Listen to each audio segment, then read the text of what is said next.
Bienvenidos, muy buenas tardes, como les digo, hoy nos movieron el piso bastante, así que pues eso nos hace sentir hasta cierto punto que estamos con vida, ¿verdad? Yo siempre digo eso cuando uno se lleva un susto. Y vamos a ver, por acá tenemos el post, eso es.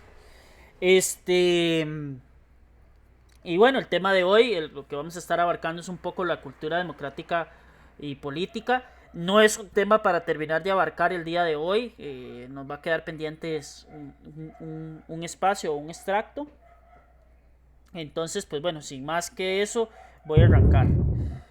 Este, Primero tenemos que valorar qué es la cultura democrática que tenemos como país, ¿verdad? O qué es esto de la cultura democrática y qué es lo que plantea. Este. Tarea de no sé cómo está hablando. Bueno. Dentro de los procesos que nosotros tenemos que ver, o de lo que nosotros tenemos que valorar, sale en pausa. Y ahora sí, ya se activó. Y ahora sí, Ah, ok, perfecto. Bueno, dentro de lo que nosotros tenemos que ver es que la cultura política son orientaciones, es decir, comportamientos, conductas o acciones que tenemos los costarricenses hacia ciertas instituciones, hacia ciertos procesos, ¿verdad? Y los productos fundamentales del sistema político. Es decir, la forma en que las personas actúan frente a todo lo considerado político. En Costa Rica tenemos dos temas de conversación, ¿verdad? Que ahorita yo sé que estoy compitiendo contra el partido de la selección nacional, ¿verdad? Que es el fútbol y la política. Todos los días podemos hablar de ello, independientemente de cuál sea la arista de esa temática. ¿Verdad? Otra vez se volvió a poner en pausa esta cuestión. Ya lo vi. Dentro de toda esta situación, ¿verdad? Esta cultura política que nosotros nos manejamos frente al escenario político y frente a cómo nosotros percibimos a nuestros políticos, hay varias percepciones muy generalizadas. Hay gente que dice que todos los políticos son corruptos, lo cual no del todo es cierto. Y hay gente que ya está cansada de la clase política del país, por muchísimas razones, ¿verdad? Por promesas que nunca se llevan a cabo, porque no se cumplen los planes de gobierno, etcétera, etcétera. Entonces, pues bueno, creo que la decepción política sí ha aumentado considerablemente. Bueno, después vamos a tener que esta cultura democrática, ¿verdad? Hay alguien que no tenga el micro en silencio, para ver. Vamos a ver. Bueno, voy a poner a todos en silencio. A ver. Cualquier cosa me escriben por el chat para yo habilitarles. Ya los puse a todos en silencio. A ver, Marco. Bueno. Dentro de la cultura democrática que se tiene, ¿verdad?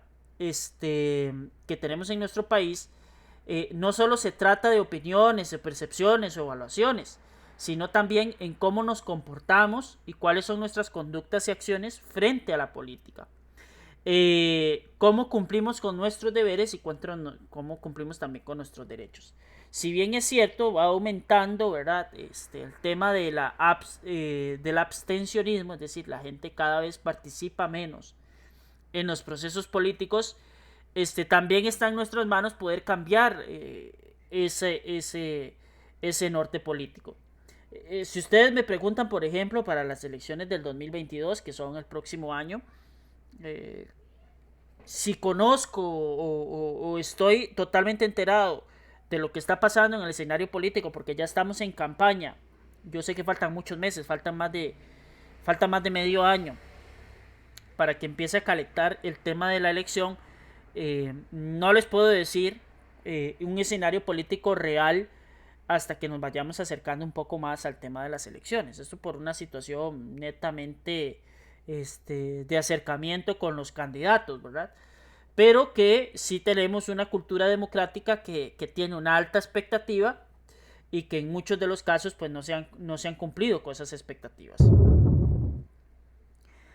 Hay varios valores que sí nos distinguen como cultura democrática, ¿verdad? Obviamente, pues el Ministerio de Educación pone estos valores en alta estima y los considera que siempre son así. La solidaridad, el tema de la igualdad, al acceso al voto, la libertad y esa tolerancia hacia la diversidad, así como a las actitudes que le son propias, la participación, el pluralismo y la responsabilidad.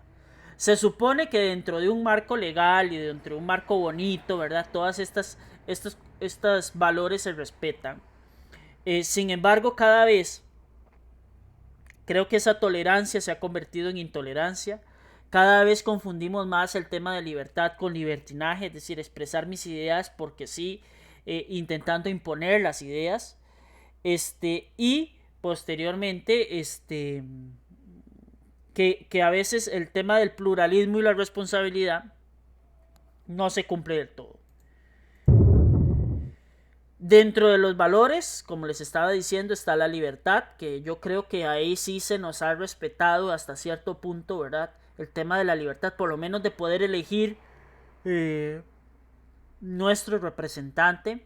El tema de la igualdad política, pues aquí digamos que se trata de tener una política igualitaria hasta cierto punto, ¿verdad? Donde las mujeres y los hombres pueden participar de manera igualitaria. Sin embargo, sí tenemos que tener en consideración que las mujeres necesitan aumentar más su participación en política, ¿verdad? Por un tema ya de intentar alcanzar esa equidad, ¿verdad? Ese valor tan importante que se requiere, ese balance y ese equilibrio dentro del escenario político. El tema de la tolerancia y el respeto, bueno, incluso dentro de los mismos candidatos a veces no se respetan del todo, ¿verdad? La paz y la honestidad, que yo creo que la paz y el último valor de la honestidad sí se respeta en muchos de los escenarios, en muchas partes, ¿verdad? Y en cuanto a las actitudes, que son estas disposiciones de ánimo, ¿verdad? Debemos buscar el fortalecimiento y apreciar lo que tenemos y lo que podemos mejorar. ¿Cómo lo podemos hacer? Participando. Si nosotros no participamos de los sistemas, no participamos de lo que realmente somos, ¿verdad? Al final de cuentas se nos escapa de las manos porque son minorías las que están escogiendo a nuestra clase política gobernante, ¿verdad? Entonces, al final de cuentas, pues hay que tener cuidado con estas situaciones de que el abstencionismo crezca a medidas bastante altas y al final de cuentas, pues tenemos que valorar esa situación. Desafíos de nuestra cultura política. Se han identificado dos, principalmente. Uno es el fortalecimiento de los valores, todos estos valores que hemos visto, libertad, igualdad, tolerancia. Y las prácticas democráticas también necesitan fortalecerse. Es decir, asistir a las urnas no es el único proceso democrático que nosotros podemos hacer. O sea, no es la única forma de participar, sino involucrarnos en el tema político. Por ejemplo, es muy triste ver el canal de la Asamblea Legislativa tiene como, yo creo que no tiene ni 2000 seguidores, ¿verdad? Cosa que TikTokers o algunos periódicos deportivos sí tienen y por mucho esa cantidad de suscriptores acá en el país. Y realmente las decisiones que se toman en los plenarios, que toma el Poder Ejecutivo, que toma el Poder Judicial, sí nos afecta a todos de una manera directa o indirecta de acuerdo a estas situaciones que se nos presentan.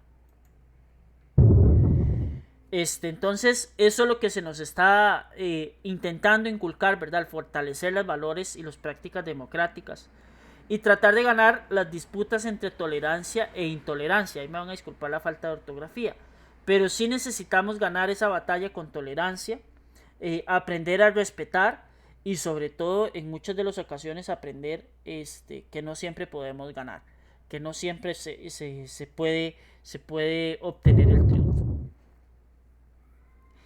En este proceso, ¿verdad? de la práctica democrática, nuestras instituciones tienen que comunicarnos, ¿verdad? Comunicarnos cómo funciona, ¿verdad? Cómo funciona o cuál es el funcionamiento que están teniendo estas instituciones, porque al final de cuentas tanto ustedes como yo aportamos a estas instituciones. nosotros pagamos impuestos y como servidores públicos y como servidor público que soy, debemos rendir cuentas sobre nuestro trabajo y sobre el funcionamiento de estas instituciones. Este, y hay diferentes formas, ¿verdad?, de transmitir esa información. Yo creo que hoy en día el acceso a la información Sí. y la forma de comunicación es muchísimo más rápida y es muchísimo mejor, ¿verdad? Desde el punto de vista de la eficiencia, etcétera, etcétera. En cuanto a la propaganda y la comunicación educativa, eh, vamos a ver, nuestra propaganda en muchas cosas debe ser orientada a programas de educación, de salud, ¿verdad? Y que procure comunicar las acciones que realmente permitan que la ciudadanía se informe y pueda juzgar con más facilidad la labor que se hacen en los diferentes ministerios y en las diferentes instituciones.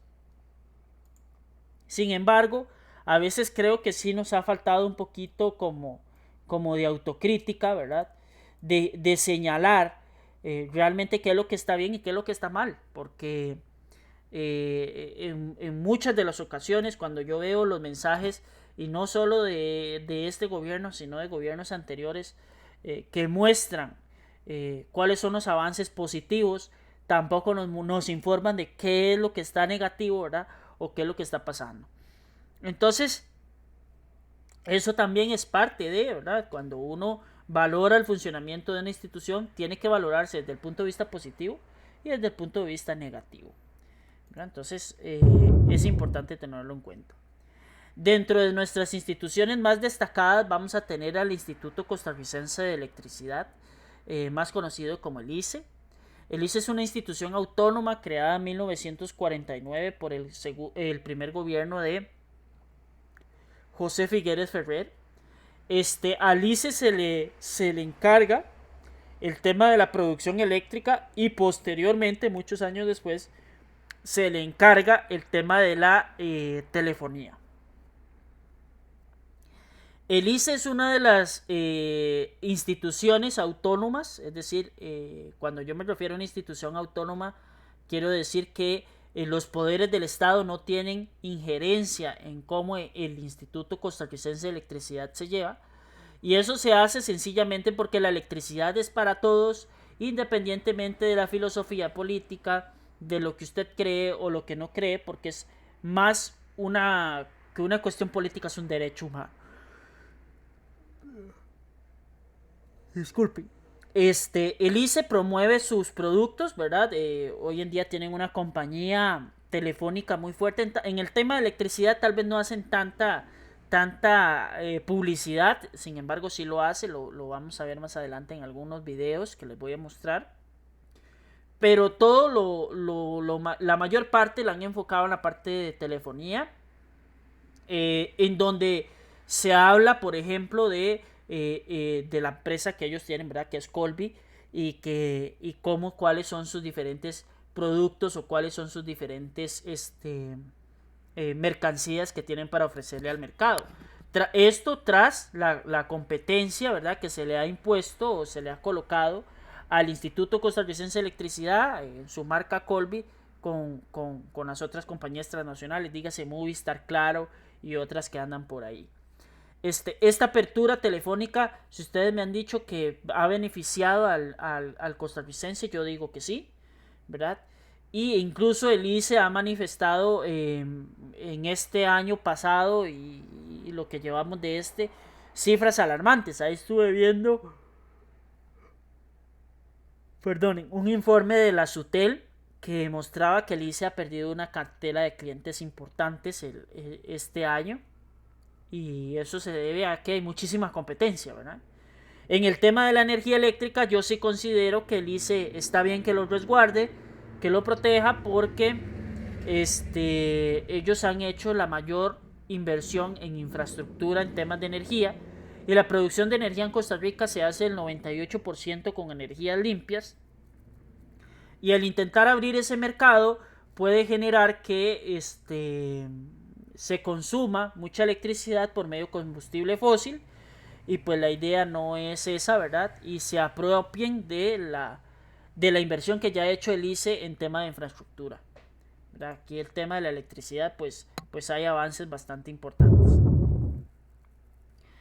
El otro sistema que tenemos, o la otra institución que se va a someter en evaluación, es el Ministerio de Educación Pública, ¿verdad? El Ministerio de Educación Pública tiene varias formas de comunicar los acontecimientos que ocurren dentro del ministerio.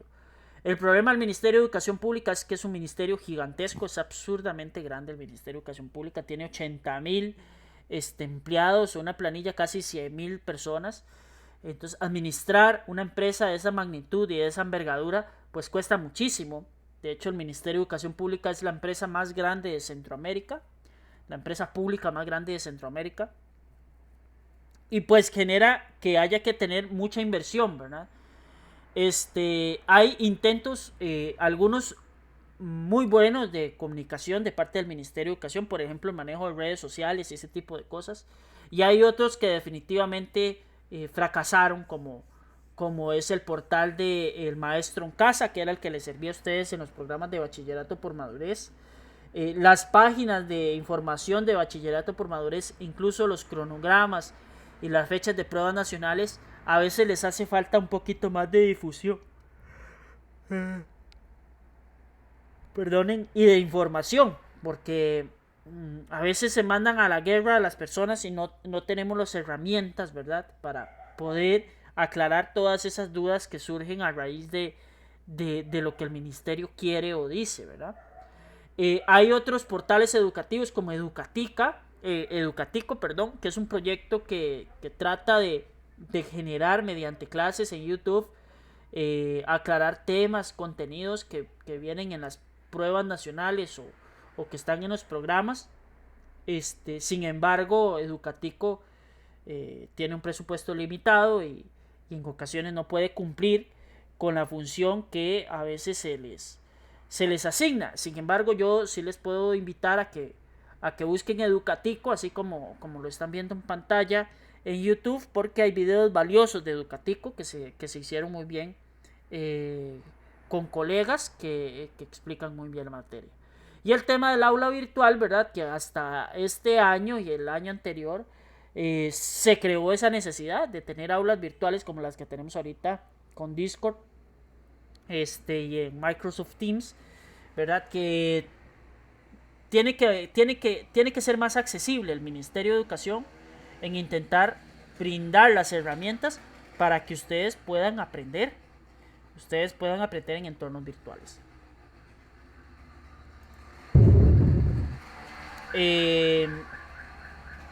Se supone que estos requisitos, estos medios de comunicación, les traigo esos ejemplos porque esos son los ejemplos que salen en el examen. Por supuesto que hay muchísimas más empresas, dígase la FANAL, dígase el Recope, dígase la Asamblea Legislativa, el Poder Ejecutivo, la Contraloría, la Procuraduría General de la República. Hay muchísimas instituciones que realizan su propaganda, por ejemplo la Caja Costarricense del Seguro Social, que en redes sociales yo considero que la persona que está detrás de las redes de la Caja es una persona muy brillante en su forma de exponer la información, y ahí la tenemos, ¿verdad? Ahí las tenemos y tenemos que aprender de ellas. ¿Qué genera esta comunicación? ¿O cuál es la sana teoría? ¿Cuál es el objetivo de esta comunicación? Bueno, abrir espacios educativos que permitan la autodeterminación y el desarrollo sociocultural. ¿Qué quiere decir esto? Que la gente pueda autogestionar su aprendizaje. Es decir, que ustedes puedan aprender por ustedes mismos. El Ministerio de Educación también busca docentes con liderazgo, con claridad, con visión de proyectos colectivos, que se vinculen a la comunidad, que tengan apertura en la participación y que haya un currículum educativo flexible que responda a los requerimientos de los estudiantes y sus necesidades. Esto es, como les digo, en la sana teoría. ¿Por qué? ¿Qué es un currículum educativo flexible o qué es eso que me están poniendo ahí? Eso es que uno podría, como docente, poder escoger o seleccionar cuáles son los temas prioritarios que uno puede ver en clases, pero ustedes tienen una prueba estandarizada en donde le van a salir preguntas de todos los temas. Entonces, al final de cuentas, pues ese currículo educativo tan flexible que nos propone el MEP a veces no existe.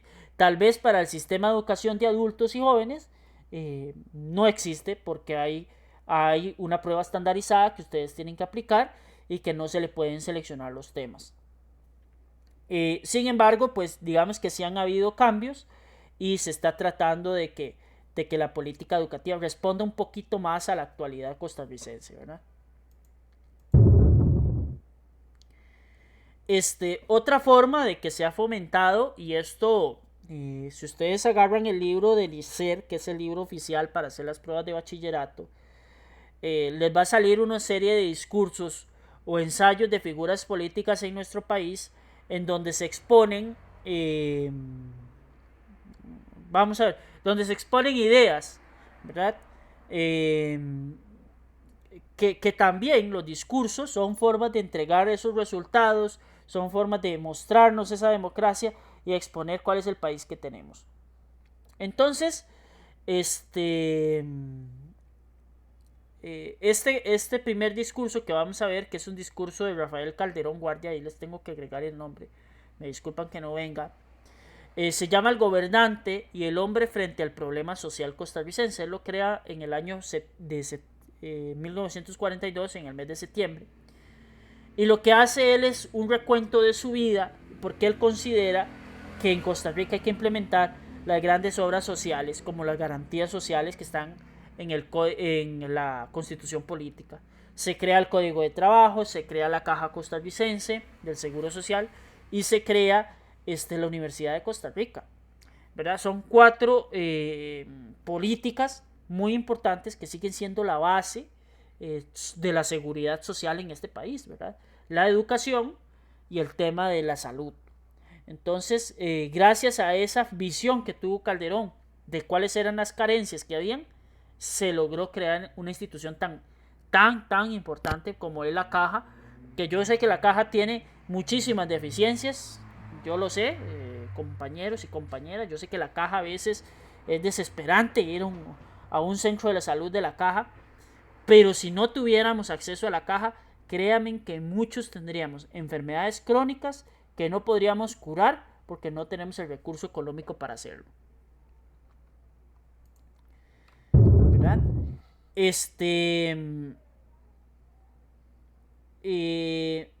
Para ver por qué tengo esto acá.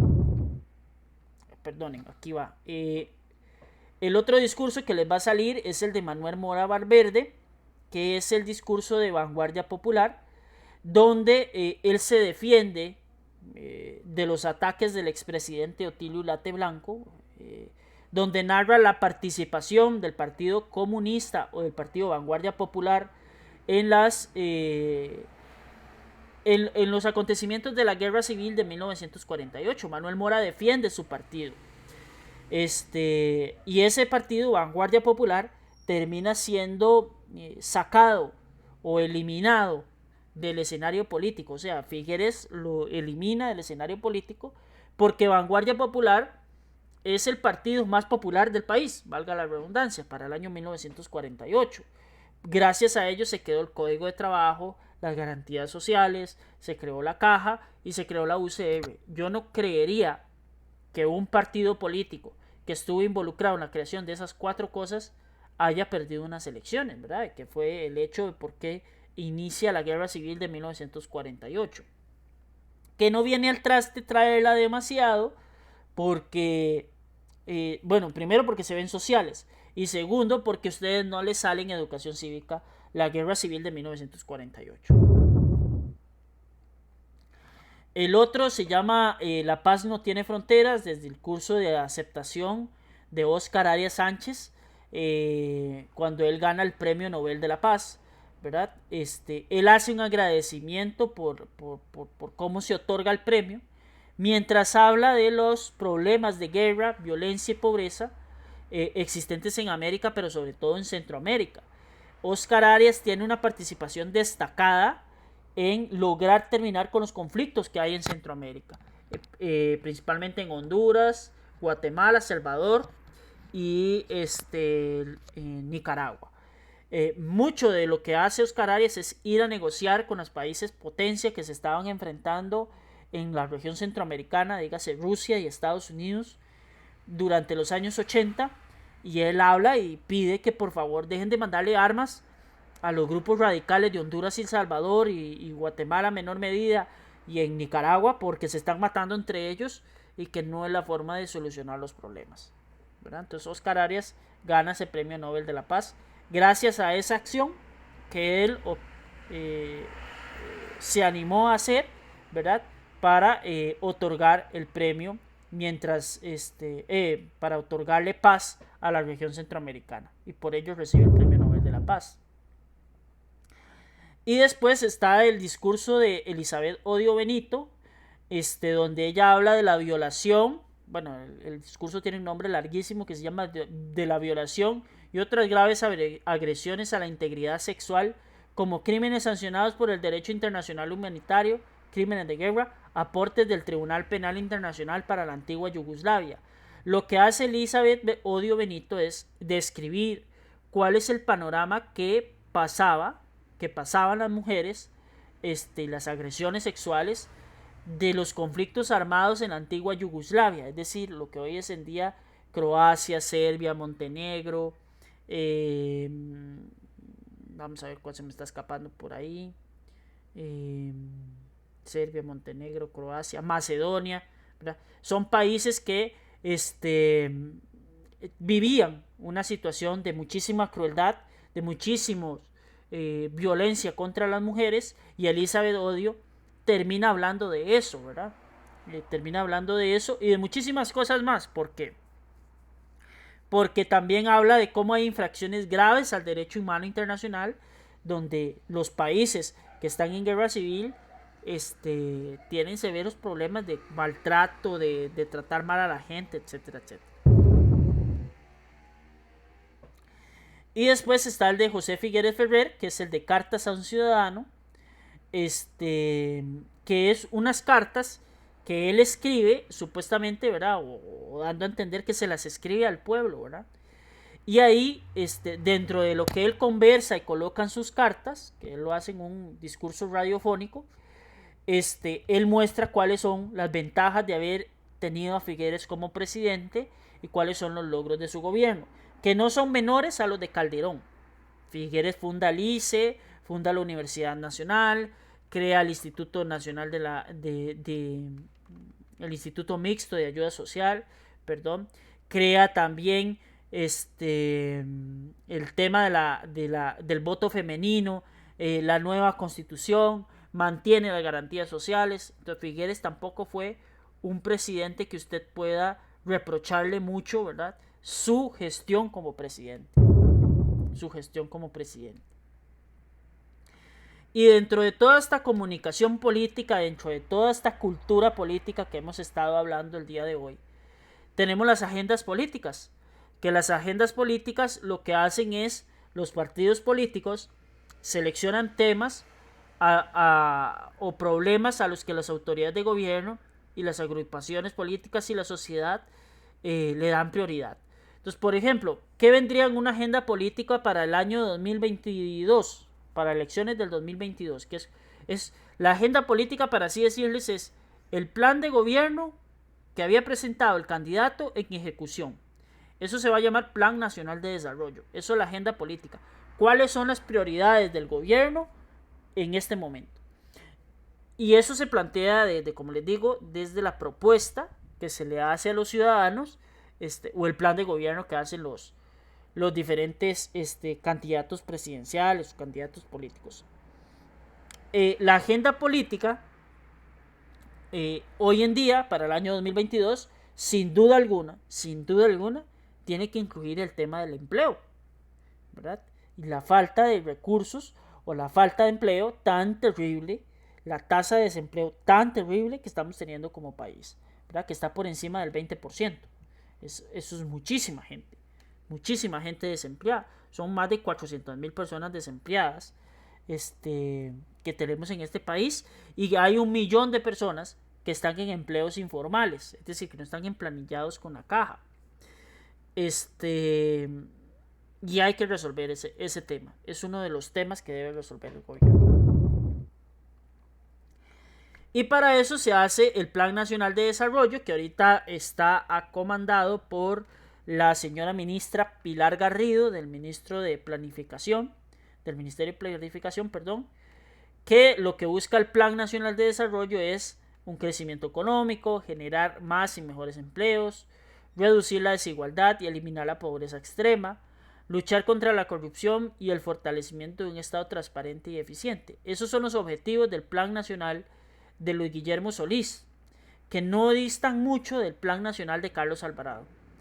Que se ha cumplido a medias, en todos los sentidos, ¿verdad? Incluso yo creo que el crecimiento económico está estancado, que hay muy poquito crecimiento económico, que la desigualdad y la eliminación de la pobreza extrema está muy difícil de lograr, ¿verdad? Y que la lucha contra la corrupción, pues ahí se va pasando, ¿verdad? Sin embargo, uno sabe que aquí la corrupción abunda y ya está metida en todas partes. Y me voy a regresar un momentito porque creo que me brinqué dos instituciones que parece que se me traspapeló la presentación, que dentro de las instituciones de este tema de la cultura política está el Consejo Nacional de Viabilidad, más conocido como CONAVI. El CONAVI es una institución que hoy en día está en tela de todos por el caso de la cochinilla, ¿verdad? El caso donde hay sobornos o aparentes sobornos o supuestos sobornos a empleados del CONAVI para la aprobación de el pago de facturas, ¿verdad? Se supone que el CONAVI está hecho para el desarrollo vial del país, ¿verdad? Y la comunicación que hacen es a través de rutaalterna.org, por si algún día quieren visitar esa página, donde se reportan todas las circunstancias que están ocurriendo en el tránsito en Costa Rica, ¿verdad? Y por último, una de las más, criticadas de toda la historia, que es la refinadora costarricense de petróleo, conocida como Recope. Es sumamente cuestionado el papel de Recope porque Recope no refina petróleo. Recope compra la gasolina, el diésel y todo esto casi que hecho, en su mayoría. Al no refinar petróleo, se aumenta el costo operativo, porque ya yo tengo que comprar el producto hecho, y eso genera que el bolsillo de ustedes y mío se vea perjudicado fuertemente, ¿verdad? Entonces, es una película que no se acaba con Recope. Es una situación que no se va a acabar. Recope comunica el aumento o el rebajo de los precios de los combustibles. Últimamente solo prácticamente que aumentos. No sé si habían notado, han habido, creo que son 6 o 5 aumentos del precio del combustible, ¿verdad? Ellos dicen que porque el valor del petróleo está más caro. Sin embargo, ya uno no le encuentra como una justificación de que una vez cada mes le aumenten el valor al petróleo, ¿verdad? El petróleo, cuando usted le sube el valor a la gasolina, afecta a todo el mundo. Afecta desde la señora que se dedica a vender empanaditas o que se dedica a vender repostería, hasta el más alto ejecutivo de este país. Aumenta, digamos, la tensión que tenemos sobre Recope, ¿verdad? Que es una compañía que está en tela de juicio de todos los días, ¿verdad? Esas campañas de ahorro de combustible, esas campañas de que le van a rebajar 2 colones, pero el siguiente mes le suben 38, yo creo que no le ha beneficiado nada a nuestra refinadora de petróleo, ¿verdad? Y bueno, esto es el tema de la cultura política. No es un tema demasiado difícil ni demasiado complicado. Es un tema sencillo. No sé si alguien tiene alguna duda, consulta con este tema que acabamos de ver. No sé si alguien tiene alguna pregunta, porque ya ahorita el profe Douglas se conecta para darle las clases de biología. No sé si alguien tiene alguna duda, consulta o pregunta. Con mucho gusto yo les puedo servir. Voy a detener la grabación, eso sí, nada más regálenme un momentito para detener la grabación.